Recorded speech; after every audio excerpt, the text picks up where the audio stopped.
നമസ്കാരം. എല്ലാവർക്കും സ്വാഗതം. നമ്മളിന്ന് ഒരു പ്രധാനപ്പെട്ട കാര്യമാണ് സംസാരിക്കുന്നത്. അതെ.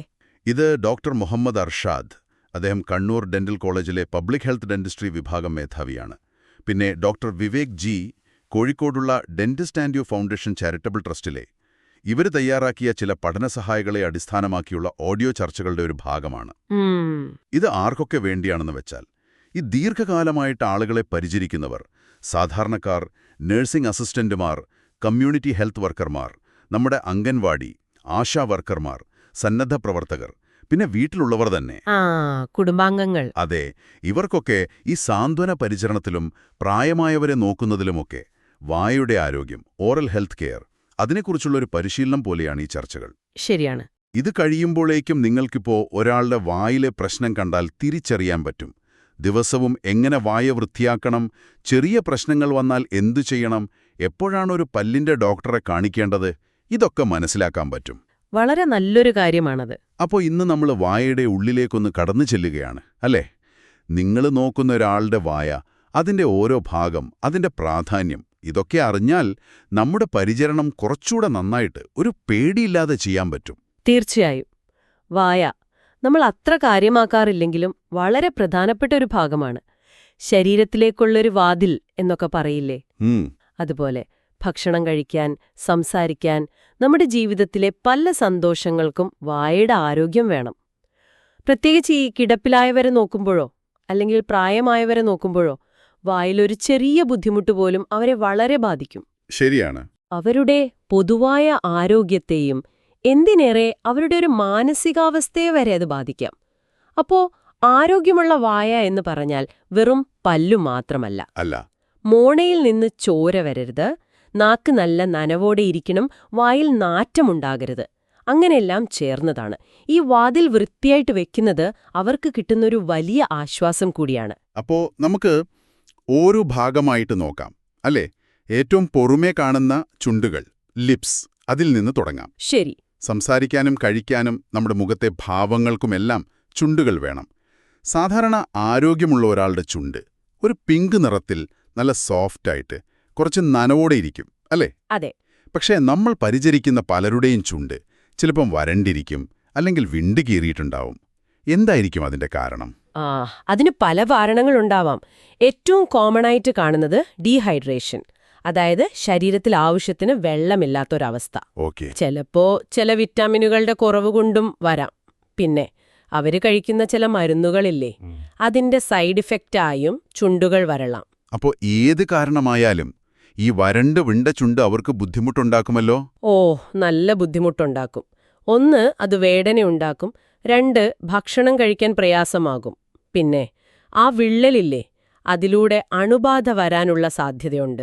ശരി. അതുകൊണ്ട് നിങ്ങൾ പരിചരിക്കുമ്പോൾ ദിവസവും ചുണ്ടുകളൊന്ന് നോക്കണം. വരണ്ടിരിക്കുകയാണെങ്കിൽ ഒരു എണ്ണയോ അല്ലെങ്കിൽ വാസ്ലിൻ പോലെയുള്ള പെട്രോളിയം ജെല്ലിയോ ഗ്ലിസറിനോ എന്തെങ്കിലും പുരട്ടിക്കൊടുക്കണം. അത് ഈർപ്പം നിലനിർത്തുമല്ലോ. അതെ. പ്രത്യേകിച്ച് ഈ വായിലൂടെ ശ്വാസമെടുക്കുന്നവരുടെ ചുണ്ടുകൾ പെട്ടെന്ന് വരളും. അവരിൽ ഇത് നിർബന്ധമായും ചെയ്യണം. ചുണ്ട് കഴിഞ്ഞാൽ പിന്നെ വായയുടെ ഉള്ളിലേക്ക് വരുമ്പോൾ കവിളുകളാണ്, ചീക്സ്. ഈ വായയുടെ രണ്ട് സൈഡിലുള്ള ഭാഗം, അവിടെ ചവയ്ക്കാനൊക്കെ സഹായിക്കുന്ന പേശികളുണ്ട്. കവിളിന്റെ ഉൾവശം, ബക്കൽ മ്യൂക്കോസ എന്ന് പറയുന്ന. അത് നല്ല മൃദുലമായ ഒരു ഭാഗമാണ്. നമ്മൾ വായ വൃത്തിയാക്കുമ്പോൾ ഒന്ന് മൃദുവായിട്ട് നോക്കണം. അവിടെ ചുവപ്പ് നിറം വല്ലതും ഉണ്ടോ, വെളുത്ത പാടുകൾ കാണുന്നുണ്ടോ, അല്ലെങ്കിൽ ചെറിയ പുണ്ണുകൾ, അൾസേഴ്സ് എന്ന് പറയില്ലേ, അങ്ങനെയുണ്ടോ, തൊടുമ്പോൾ എന്തെങ്കിലും കട്ടിപ്പ് തോന്നുന്നുണ്ടോ എന്നൊക്കെ. എന്തുകൊണ്ടാണ് അവിടെ ഈ പ്രശ്നങ്ങളൊക്കെ വരുന്നത്? ചിലപ്പോൾ കൂർത്ത പല്ലുകൊണ്ടിട്ട് മുറിയാം. അല്ലെങ്കിൽ ഈ പല്ല് സെറ്റ് വെക്കുന്നവരില് അത് ശരിക്കും ഫിറ്റ് അല്ലെങ്കിൽ അത് ഉരഞ്ഞിട്ട് മുറിവുണ്ടാകാം. പിന്നെ ഈ വെളുത്ത പാടുകൾ, അത് ചിലപ്പോൾ ഒരു ഫംഗൽ ഇൻഫെക്ഷൻ, പൂപ്പൽ ബാധയുടെ ലക്ഷണമാവാം. രോഗിക്ക് സംസാരിക്കാൻ പറ്റിയില്ലെങ്കിൽ അവർക്ക് ഈ ബുദ്ധിമുട്ടൊന്നും പറയാൻ പറ്റില്ലല്ലോ. ശരിയാണ്.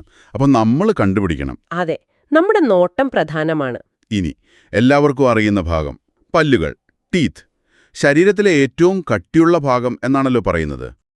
ഭക്ഷണം കടിച്ചു മുറിക്കാനും ചവയ്ക്കാനുമൊക്കെയുള്ളതാണ് നല്ല പല്ലുകൾ എന്ന് പറഞ്ഞാൽ. ഉറപ്പുള്ള, പോടില്ലാത്ത, മോണയോട് ചേർന്നിരിക്കുന്ന പല്ലുകൾ. പക്ഷേ നമ്മുടെ പരിചരണത്തിലുള്ള പലർക്കും അങ്ങനെയായിരിക്കില്ല അവസ്ഥ.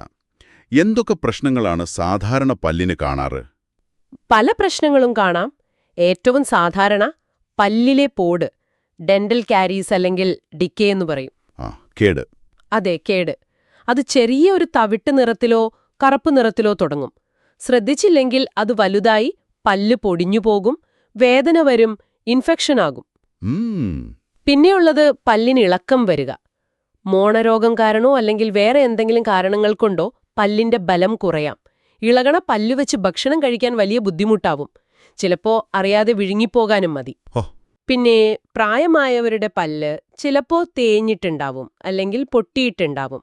ചിലർക്ക് പല്ലുകൾ കുറവായിരിക്കും, ചിലപ്പോ മുഴുവനായിട്ടും ഉണ്ടാവില്ല. അവര് ചിലപ്പോ പല്ല് സെറ്റ്, ഡെഞ്ചേഴ്സ് ഉപയോഗിക്കുന്നുണ്ടാവും. ഡെഞ്ചേഴ്സ്? അതെ. അവിടെ നമ്മൾ ഓർക്കേണ്ട ഒരു കാര്യം, സ്വന്തമായി പല്ലില്ലെങ്കിലും ഈ ഡെഞ്ചർ വെക്കുന്നവരുടെ വായയും നമ്മൾ വൃത്തിയാക്കണം. ആ ഡെഞ്ചർ ഊരിയെടുത്ത് അതും വൃത്തിയാക്കണം. ശരിയാണ്. ഈ പല്ലുകൾ പലതരമുണ്ടെന്ന് കേട്ടിട്ടുണ്ട്. അതിനെക്കുറിച്ച് പരിചരണം നൽകുന്നവർ അറിഞ്ഞിരിക്കേണ്ട കാര്യമുണ്ടോ? എല്ലാ പല്ലും ഒരുപോലെയല്ല. അതിന്റെ ഷേപ്പും ജോലിയും വ്യത്യാസമുണ്ട്. നമ്മുടെ മുൻപിലത്തെ പല്ലില്ലേ, പരന്നത്, ഇൻസൈസർ എന്ന് പറയും. അത് ഭക്ഷണം കടിച്ചു മുറിക്കാനാണ്. ശരി. അതിന്റെ അടുത്തുള്ള കൂർത്ത പല്ല്, കാനൈൻ, അത് ഭക്ഷണം കീറിയെടുക്കാൻ. കുറച്ചുകൂടെ ഉള്ളിലേക്ക് പോയാല് പ്രീമോണാർസ് എന്ന് പറയുന്ന പല്ലുകൾ, അത് ഭക്ഷണം ചതയ്ക്കാൻ സഹായിക്കും. ഏറ്റവും ഉള്ളിലുള്ള നല്ല വീതിയുള്ള പല്ലുകൾ, മോളാർസ്, അതാണ് ഭക്ഷണം നന്നായിട്ട് അരയ്ക്കുന്നത്. ഓക്കെ, അപ്പോ പല ജോലികളാണ്. അതെ. ഈ പേരെല്ലാം ഓർത്തില്ലെങ്കിലും കുഴപ്പമില്ല. പക്ഷെ ഈ വ്യത്യസ്ത ജോലികൾ മനസ്സിലാക്കുന്നത് നല്ലതാണ്.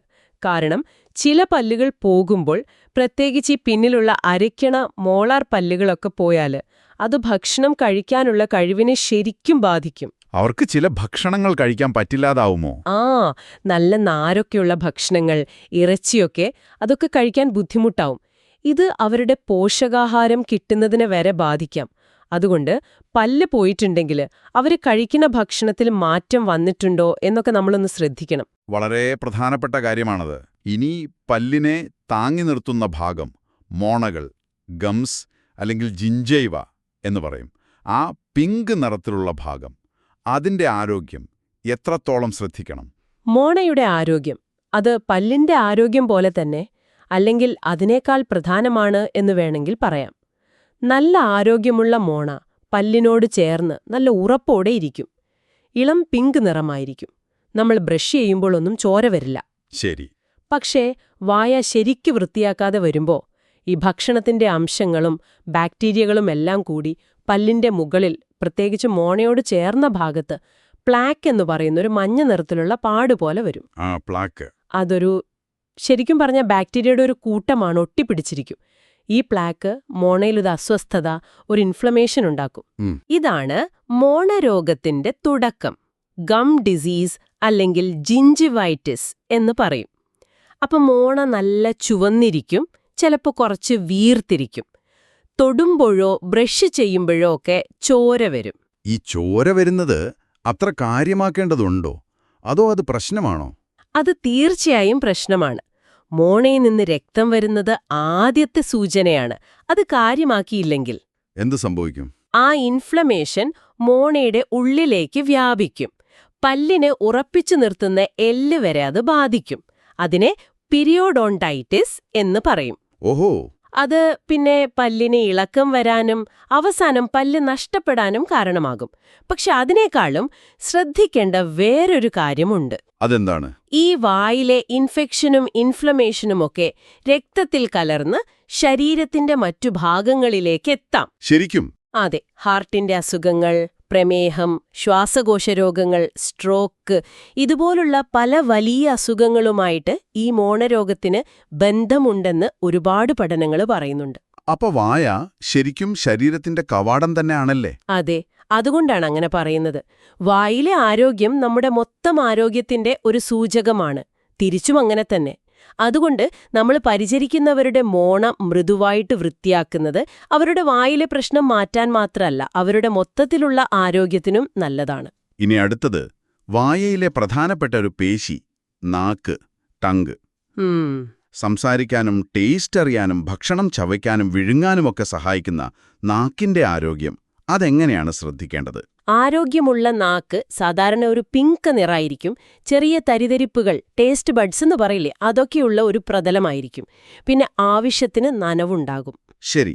നാത്തിന്റെ നിറത്തിലോ അല്ലെങ്കിൽ അതിന്റെ രൂപത്തിലോ എന്തെങ്കിലും മാറ്റം വന്നാൽ അത് ചിലപ്പോൾ ചില പ്രശ്നങ്ങളുടെ സൂചനയാവാം. ഉദാഹരണത്തിന് നാവിലൊരു വെളുത്ത പാടയോ മഞ്ഞപ്പാടയോ കാണുകയാണെങ്കിൽ അത് ഓറൽ ത്രഷ് എന്ന് പറയുന്നൊരു ഫംഗൽ ഇൻഫെക്ഷൻ ആകാം. പൂപ്പൽ ബാധ. അതെ, പൂപ്പൽ ബാധ. അല്ലെങ്കിൽ ചിലപ്പോൾ വായ അത്ര നന്നായി വൃത്തിയാക്കാത്തതുകൊണ്ടാവാം. ഇനി നാക്ക് വല്ലാതെ ഡ്രൈ ആയിട്ട് നല്ല ചുവപ്പ് നിറത്തിൽ മിനുസമായിട്ട് കാണുകയാണെങ്കിൽ അത് ചിലപ്പോൾ ഡീഹൈഡ്രേഷന്റെയോ അല്ലെങ്കിൽ ചില വിറ്റമിൻ കുറവുകളുടെയോ, പ്രത്യേകിച്ച് ബി വിറ്റമിനുകൾ ലക്ഷണമാകാം. ചിലപ്പോൾ നാവില് നല്ല വേദനയുള്ള വിള്ളലുകളോ പുണ്ണുകളോ ഒക്കെ കാണാം. അതും ഇൻഫെക്ഷന്റെയോ അല്ലെങ്കിൽ പോഷകാഹാരക്കുറവിന്റെയോ ഭാഗമായിട്ട് വരാം. അപ്പോൾ വായ വൃത്തിയാക്കുമ്പോൾ നാക്കും വൃത്തിയാക്കണോ? തീർച്ചയായും. പല്ലും മോണയും പോലെ തന്നെ പ്രധാനമാണ് നാക്കും. അതും മൃദുലമായിട്ട് വൃത്തിയാക്കണം. ഒരു ടൂത്ത് ബ്രഷിന്റെ പുറകുവശം വെച്ചോ അല്ലെങ്കിൽ ഒരു ടങ് ക്ലീനർ വെച്ചോ, അതുമില്ലെങ്കിൽ നനഞ്ഞൊരു തുണി വെച്ചോ നാക്കിലുള്ള ആ പാടയൊക്കെ ഒന്ന് മാറ്റുന്നത് നല്ലതാണ്. അത് വായ്നാറ്റം കുറയ്ക്കും, ഇൻഫെക്ഷൻ വരാനുള്ള സാധ്യതയും കുറയ്ക്കും. നാക്ക് കഴിഞ്ഞാൽ വായുടെ മുകൾ ഭാഗം, അണ്ണാക്ക്, പാലറ്റ്, അതിനെക്കുറിച്ചൊന്ന് പറയാമോ? അണ്ണാക്കിന് ശരിക്കും 2 ഭാഗങ്ങളുണ്ട്. മുൻപിൽ പല്ലിന് തൊട്ടു പിന്നാലെയുള്ള കട്ടിയുള്ള ഭാഗം, ഹാർഡ് പാലറ്റ്. അത് എല്ലാണ്. ശരി. കുറച്ചുകൂടെ പിന്നിലേക്ക് പോയാൽ ഒരു സോഫ്റ്റായ ഭാഗം കാണാം. അതാണ് സോഫ്റ്റ് പാലറ്റ്. അത് പേശികളാണ്. നമ്മൾ ഭക്ഷണം വിഴുങ്ങുമ്പോൾ ഈ സോഫ്റ്റ് പാലറ്റ് മുകളിലേക്ക് പൊങ്ങിയിട്ട് ഭക്ഷണം മൂക്കിലേക്ക് കയറാതെ നോക്കും. ഓക്കെ. സാധാരണയായിട്ട് അണ്ണാക്കും ഒരു പിങ്ക് നിറത്തിൽ മിനുസമായിട്ടിരിക്കും. പക്ഷെ ചിലപ്പോ അവിടെയും പ്രശ്നങ്ങൾ വരാം. നല്ല ചൂടുള്ള എന്തെങ്കിലും കഴിച്ചാൽ പൊള്ളില്ലേ? പൊള്ളും. അതുപോലെ ഈ പല്ല് സെറ്റ് വെക്കുന്നവരില് അത് ശരിക്കും ഫിറ്റ് അല്ലെങ്കിൽ അണ്ണാക്കിൽ ചിലപ്പോൾ ചുമന്ന തടിപ്പോ പുണ്ണുകളോ ഒക്കെ കാണാം. വെളുത്ത പാടുകളും ചിലപ്പോൾ ശ്രദ്ധയിൽപ്പെടാം. അതുകൊണ്ട് വായ നോക്കുമ്പോൾ അതുമൊന്ന് ശ്രദ്ധിക്കണം. ഇനി നാക്കിന് താഴെയുള്ള ഭാഗം, ഫ്ലോർ ഓഫ് ദ മൗത്ത്, വായയുടെ അടിഭാഗം, അവിടെ എന്തെങ്കിലും പ്രത്യേകിച്ച് ശ്രദ്ധിക്കാനുണ്ടോ? അത് വളരെ സോഫ്റ്റ് ആയിട്ടുള്ള ഒരു ഏരിയയാണ്. അവിടെയാണ് നമ്മുടെ പ്രധാനപ്പെട്ട ഉമിനീർ ഗ്രന്ഥികൾ, സാലിവറി ഗ്ലാൻസ്. അതിൽ ചിലതിന്റെ കുഴലുകൾ വന്ന് തുറക്കുന്നത്. അതുകൊണ്ട് അവിടെ ഉമിനീര് എപ്പോഴും കാണും. ചിലപ്പോൾ ആ ഭാഗത്ത് ഒരു നീർക്കെട്ടോ തടിപ്പോ ഒക്കെ കണ്ടാൽ അത് ചിലപ്പോൾ ഈ ഉമിനീർ ഗ്രന്ഥിയിലുള്ള കല്ലുകൊണ്ടോ അല്ലെങ്കിൽ ഇൻഫെക്ഷൻ കൊണ്ടോ ഒക്കെ ആവാം. നാക്കിന്റെ അടിയിലായിട്ട് എന്തെങ്കിലും മുഴകളോ നിറവ്യത്യാസമോ ഒക്കെ ഉണ്ടോ എന്ന് നോക്കണം. താങ്കൾ ഈ ഉമിനീർ ഗ്രന്ഥികളും ഉമിനീരുമെന്ന് നേരത്തെ പറഞ്ഞല്ലോ. എന്താണ് ഈ ഉമിനീരിന്റെ പ്രാധാന്യം? ഉമിനീര് അതൊരു അത്ഭുത ദ്രാവകം എന്ന് വേണമെങ്കിൽ പറയാം. നമ്മളതിന്റെ വില പലപ്പോഴും അറിയുന്നില്ല. ഒന്നാമതായി അത് വായ എപ്പോഴും നനവുള്ളതാക്കി വെക്കും. ശരി. അത് ഭക്ഷണം ചവയ്ക്കാനും വിഴുങ്ങാനും നമ്മളെ സഹായിക്കും. പിന്നെ ഭക്ഷണത്തിലുള്ള സ്റ്റാർച്ച് ദഹിക്കാൻ തുടങ്ങുന്നത് തന്നെ ഉമിനീരിലുള്ള ചില എൻസൈമുകൾ കൊണ്ടാണ്. ഓഹോ. അതുപോലെ നമ്മൾ ഭക്ഷണം കഴിച്ചു കഴിഞ്ഞാൽ വായിൽ ചില ആസിഡുകളൊക്കെ ഉണ്ടാവും. അതിനെ നിർവീര്യമാക്കിയിട്ട് പല്ലിന് കേടുവരുന്നത് തടയാനും ഉമിനീര് സഹായിക്കും. വായിലെ ബാക്ടീരിയകളെ ഒരു പരിധിവരെ നിയന്ത്രിക്കാനും ചെറിയ മുറിവുകളൊക്കെ ഉണങ്ങാനുമൊക്കെ ഉമിനീരിന് കഴിവുണ്ട്. സാധാരണ ഒരാൾ ഒരു ദിവസം ഏകദേശം 1 ലിറ്ററോളം ഉമിനീരുണ്ടാക്കുന്നുണ്ട്. 1 ലിറ്ററോ? അത്രയധികമോ? അതെ. പക്ഷേ നമ്മൾ പരിചരിക്കുന്ന പലരുടെയും വായ നല്ല ഡ്രൈ ആയിട്ട് വരണ്ടിരിക്കുന്നത് കാണാറുണ്ടല്ലോ. അതെന്തുകൊണ്ടാണ് ഈ ഉമിനീര് കുറയുന്നത്? അത് രോഗിയെ എങ്ങനെയൊക്കെ ബാധിക്കും? സാന്ത്വന പരിചരണത്തിലൊക്കെയുള്ളവരിലും സാധാരണയായി കാണുന്ന ഒരു പ്രശ്നമാണ്. കാരണങ്ങൾ പലതുണ്ട്. ഡീഹൈഡ്രേഷൻ ഒരു പ്രധാന കാരണമാണ്. പിന്നെ അവർ കഴിക്കുന്ന പല മരുന്നുകളും, വേദന സംഹാരികൾ, അലർജിക്കുള്ള മരുന്നുകൾ, BP കൂടാനുള്ള ചില മരുന്നുകൾ, ഇതൊക്കെ ഉമിനീര് കുറയ്ക്കും. ഓക്കെ. ചില അസുഖങ്ങൾ, ഇപ്പൊ പ്രമേഹം, സ്യോഗ്രൻ സിൻഡ്രോം എന്നൊരവസ്ഥയുണ്ട്. തലയ്ക്കും കഴുത്തിനും റേഡിയേഷൻ എടുക്കുന്നവർ, ഇങ്ങനെയുള്ളവരിലൊക്കെ ഉമിനീർ ഗ്രന്ഥികളുടെ പ്രവർത്തനം കുറയാം. വായ വരണ്ടാൽ എന്തൊക്കെ ബുദ്ധിമുട്ടുകളാണ് ഉണ്ടാവുക? വായ വല്ലാതെ ഒട്ടിപ്പിടിക്കുന്ന പോലെ തോന്നും. സംസാരിക്കാൻ ബുദ്ധിമുട്ടാകും. ഭക്ഷണം കഴിക്കാനും വിഴുങ്ങാനും പ്രയാസമാകും. ടേസ്റ്റ് അറിയാനുള്ള കഴിവ് കുറയും. വായ്നാറ്റം കൂടും. ഏറ്റവും പ്രശ്നം എന്താന്ന് വെച്ചാൽ ഈ ഉമിനീരിന്റെ ഒരു സംരക്ഷണമില്ലാത്തതുകൊണ്ട് പല്ലിൽ പെട്ടെന്ന് കേടുവരും, മോണരോഗം വരും, വായില് ഈ പറഞ്ഞ ഓറൽ ത്രഷ് പോലുള്ള ഇൻഫെക്ഷനുകൾ വരാനുള്ള സാധ്യത കൂടും. പല്ല് സെറ്റ് വെക്കുന്നവർക്കോ? അവർക്കത് വെക്കാൻ തന്നെ വലിയ ബുദ്ധിമുട്ടാവും. വേദനയുണ്ടാവും, ഉരയും. അപ്പോ ഈ വായ വരൾച്ച കണ്ടാൽ പരിചരണം നൽകുന്നവർക്ക് എന്ത് ചെയ്യാൻ പറ്റും? ചില കാര്യങ്ങൾ ചെയ്യാം. രോഗിക്ക് കുടിക്കാൻ പറ്റുമെങ്കിൽ ഇടയ്ക്കിടെ കുറേശ്ശെ വെള്ളം കൊടുക്കുക. ചിലപ്പോൾ വെള്ളം ഇറക്കാൻ ബുദ്ധിമുട്ടുള്ളവരുണ്ടാവും. അവർക്കൊരു സ്പോഞ്ചോ മറ്റോ വെച്ച് വായൊണ്ട് നനച്ചു കൊടുക്കാം. ശരി. ഉപ്പുവെള്ളം. ഒരു ഗ്ലാസ് വെള്ളത്തിൽ ഒരു 1/4 ടീസ്പൂൺ ഉപ്പിട്ടിട്ട് അതുകൊണ്ട് വായ കഴുകുന്നത് നല്ലതാണ്. ചുണ്ടിനു പുരട്ടുന്ന പോലെ വായുടെ ഉള്ളിൽ നനവ് നിലനിർത്താൻ സഹായിക്കുന്ന ചില ജെല്ലുകളും സ്പ്രേകളുമൊക്കെ കിട്ടും. ആർട്ടിഫിഷ്യൽ സലൈവ അല്ലെങ്കിൽ സലൈവ സബ്സ്റ്റിറ്റ്യൂട്ട്സ് എന്ന് പറയും. ഡോക്ടറോട് ചോദിച്ചിട്ട് അത് വേണമെങ്കിൽ ഉപയോഗിക്കാം. പിന്നെ പഞ്ചസാരയില്ലാത്ത മിഠായിയോ ചൂയിങ്ങമോ ഒക്കെ ചവയ്ക്കാൻ പറ്റുമെങ്കിൽ അത് ഉമിനീരുണ്ടാകാൻ സഹായിക്കും. അതുപോലെ ഭക്ഷണത്തിൽ കുറച്ച് പുളിയുള്ളത്, നാരങ്ങ പോലെയുള്ളത്, അതും ഉമിനീര് കൂട്ടും. ഇതൊക്കെ രോഗിയുടെ അവസ്ഥ നോക്കിയിട്ട് വേണം ചെയ്യാൻ. ഓക്കെ. എന്തായാലും വായ വരണ്ടിരിക്കുന്നുവെന്ന് കണ്ടാൽ അത് ആരോഗ്യപ്രവർത്തകരെ അറിയിക്കണം, അല്ലേ? തീർച്ചയായും. കാരണം ചിലപ്പോൾ മരുന്നിൽ മാറ്റം വരുത്തേണ്ടി വരും. ഇനി വായുടെ ഏറ്റവും പിന്നിലുള്ള ഭാഗം, തൊണ്ട, ഫാരിങ്സ്, ഇതെങ്ങനെയാണ് വായുടെ പ്രവർത്തനവുമായി ബന്ധമുള്ളത്? അവിടെ എന്താണ് ശ്രദ്ധിക്കാനുള്ളത്? തൊണ്ട, ഫാരിങ്സ് എന്ന് പറയുന്നത് നമ്മുടെ വായയ്ക്കും മൂക്കിനും പിന്നിലുള്ളൊരു ഭാഗമാണ്. അത് താഴോട്ട് പോയി അന്നനാളത്തിലേക്കും ശ്വാസനാളത്തിലേക്കുമായിട്ട് വേർപിരിയുന്നുണ്ട്. ശരി. നമ്മൾ സാധാരണ ഭക്ഷണം വിഴുങ്ങുമ്പോൾ എപ്പിഗ്ലോട്ടസ് എന്നൊരു ചെറിയ അടപ്പ് വന്ന് ശ്വാസനാളത്തെ അടയ്ക്കും. അപ്പോൾ ഭക്ഷണം നേരെ അന്നനാളത്തിലേക്ക് പൊക്കോളും. പക്ഷേ ചില രോഗികൾക്ക്, പ്രത്യേകിച്ച് ഈ സ്ട്രോക്ക് വന്നവർ, അല്ലെങ്കിൽ ഞരമ്പിന് പ്രശ്നമുള്ളവർ, അതുമല്ലെങ്കിൽ തീരെ അവശരായവർ, ഇവർക്ക് ഈ വിഴുങ്ങുന്ന പ്രോസസ്സ്, സ്വാളോയിങ്, അത് ശരിക്കും നടക്കണമെന്നില്ല.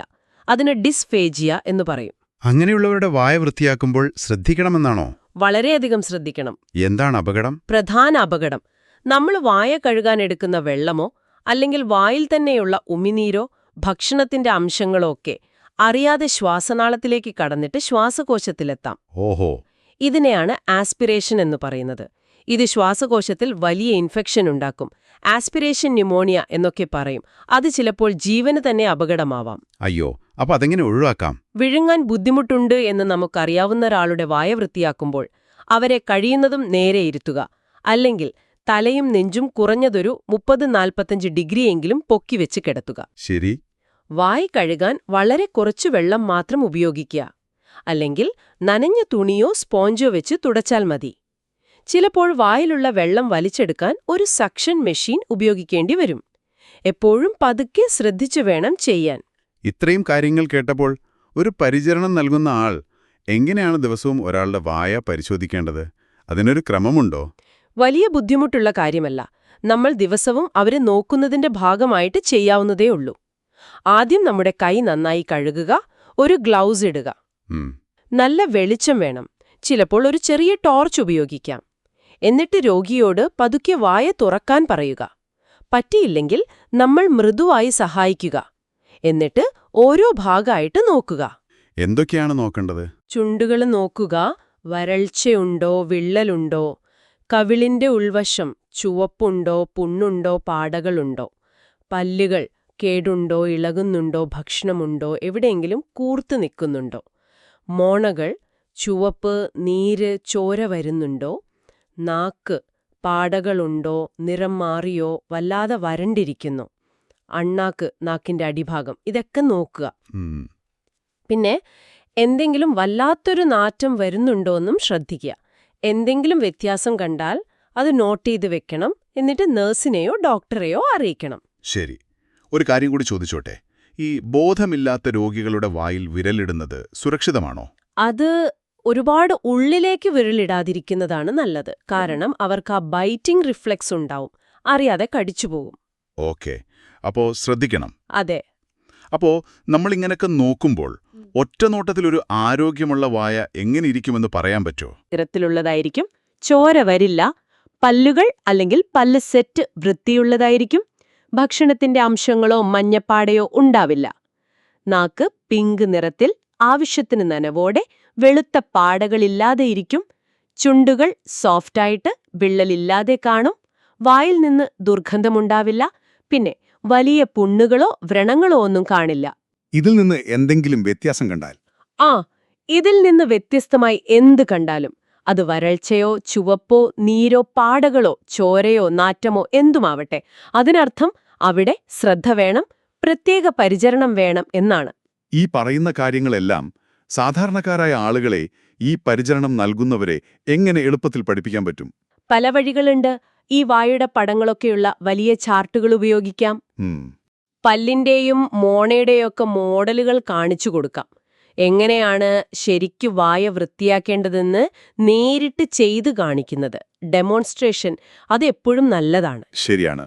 ഓരോരുത്തരോടും കണ്ണാടിയിൽ സ്വന്തം വായ നോക്കി ഈ ഭാഗങ്ങളൊക്കെ ഒന്ന് മനസ്സിലാക്കാൻ പറയാം. ആരോഗ്യമുള്ള മോണയുടെ പടം, രോഗം വന്ന മോണയുടെ പടം, അങ്ങനെയുള്ള ചിത്രങ്ങൾ കാണിച്ച് വ്യത്യാസം പറഞ്ഞു കൊടുക്കാം.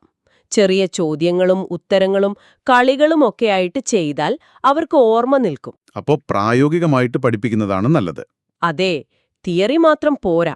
ഇനി ഈ പരിചരണം കൊടുക്കുമ്പോൾ ആളുകൾ സാധാരണയായി വരുത്തുന്ന ചില തെറ്റുകളുണ്ടാവുമല്ലോ. എന്തൊക്കെയാണ് പ്രധാനമായും ഒഴിവാക്കേണ്ടത്?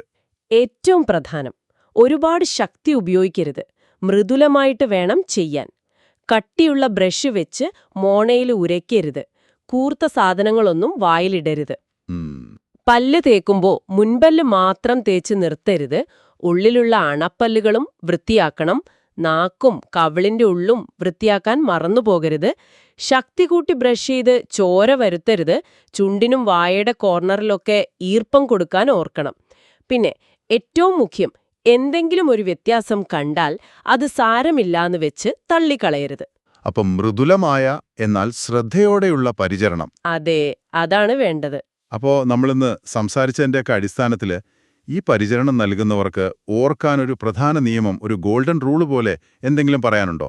ഒരു കാര്യം പറയാം. ദിവസവും ശ്രദ്ധയോടെ വായ നോക്കുക. ചുവപ്പ്, വെളുപ്പ്, നീര്, ചോര അല്ലെങ്കിൽ വല്ലാത്ത നാറ്റം, ഇതിലെന്തെങ്കിലും കണ്ടാൽ അത് അവഗണിക്കരുത്. പെട്ടെന്ന് തന്നെ ഉത്തരവാദിത്തപ്പെട്ടവരെ അറിയിക്കുക. നേരത്തെയുള്ളൊരു കണ്ടെത്തൽ ചിലപ്പോൾ വലിയ പ്രശ്നങ്ങൾ വരുന്നത് തടയും. ഇത് മനസ്സിൽ വെച്ചാൽ മതി. അപ്പോ ഇന്നത്തെ ഈ ചർച്ചയിലെ പ്രധാനപ്പെട്ട കാര്യങ്ങളൊന്നു ചുരുക്കി പറയാമോ? പറയാം.